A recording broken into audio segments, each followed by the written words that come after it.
So Spencer was directed by Pablo Larraín, I believe that's how you pronounce his name, and it stars Kristen Stewart, Timothy Spall, Sally Hawkins, and it's about Princess Diana, played by Kristen Stewart, who has to spend the entire Christmas vacation with her family, which is the royal family, and how she struggles with dealing with being in the royal family and how that's affecting her mentally. And that's basically the movie. So going into this movie initially, I kind of thought it didn't sound right to me. It's like, really, Kristen Stewart as Princess Diana? Now, to be fair, the only thing I've seen from Kristen Stewart was the Twilight movies. I have not seen her in any of the movies that she's done since then, except for maybe Charlie's Angels. But I heard people say that she's a really good actress, and I've never seen one of her movies outside of like a big name franchise. So I was skeptical, but maybe it would be really good. And then the trailers came out, and I thought, okay, she's actually not doing that bad of a job. I hope this movie's actually really good. So I went into this movie, and I was actually blown away by most of this movie. This movie was really good for the most part. I say for the most part, but mostly nitpicks. But I'll get to that. So let's start with what I liked. Kristen Stewart in this movie. Wow, she was really good in this movie. Honestly, it's one of those performances where I honestly didn't even see her. She was Princess Diana. I never realized Kristen Stewart was in that movie at any point. She was really good. She's really good at portraying like the isolation of Princess Diana. She was very heartbroken. It was very heartbreaking to see her performance. She was incredible in this movie. Definitely one of the best performances of the year. I hope she gets nominated for a bunch of awards for this. Also, Johnny Greenwood's score is really good as well. At times it's like very calm and very elegant, and at times it's very creepy and disturbing. And it's just a really well done score. Johnny Greenwood's one of my favorite composers of the last few years, so I'm really glad for this. Also, the film is beautifully shot as well. The production design of this movie is also really good. And I feel the other actors do a pretty good job. Timothy Spall is this guard. He is, he's kind of sympathetic towards Princess Diana, but not at the same time because he's still loyal to the royal family and such.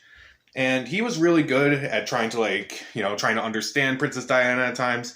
Also, Sally Hawkins is in this movie. She's a designer. She helps Diana with her costumes, her wardrobe and such.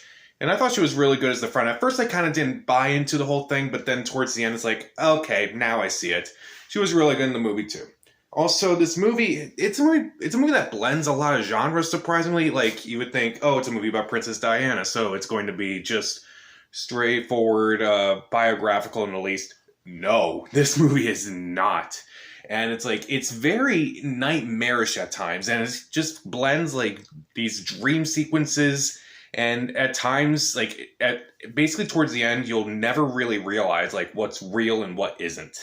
And I think that was really effective, and that was really different than what I've seen from a movie like this. Also, this movie can be darkly funny at times, and Kristen Stewart has some funny moments, but overall, I found myself laughing a few times in this movie, surprisingly. Like, they were intentional laughs. They were not unintentional. They were like, oh, you were trying to get a laugh out of me, and it worked.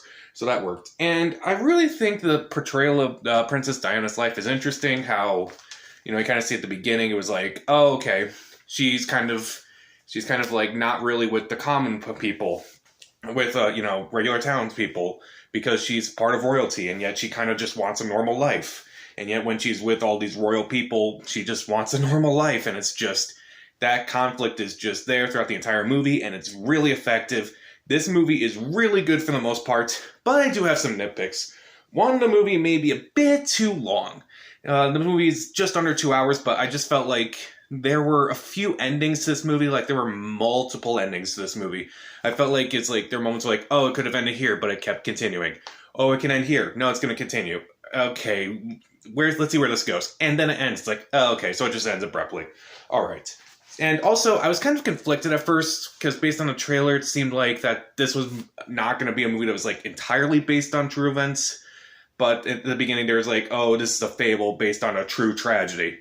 So I kind of let that slide, and with all the nightmarish elements in this movie and the blending of like what's real and what isn't, I let that slide. And usually I'm a stickler about that these days. So overall, Spencer is a different type of movie that I really enjoyed. I really enjoyed a lot of the performances. It's beautifully scored, beautifully shot, beautifully edited. Production design's really good. I love a lot of the ideas that they're working with. And even though it can be a bit too long and it just ends abruptly, I would still recommend seeing this movie. I'll give Spencer 3.5 out of 4 stars. See it. So, have you seen Spencer? What did you think of it? Also, what is your favorite biopic? Comment down below, subscribe to the channel. This is Pat, and stay safe.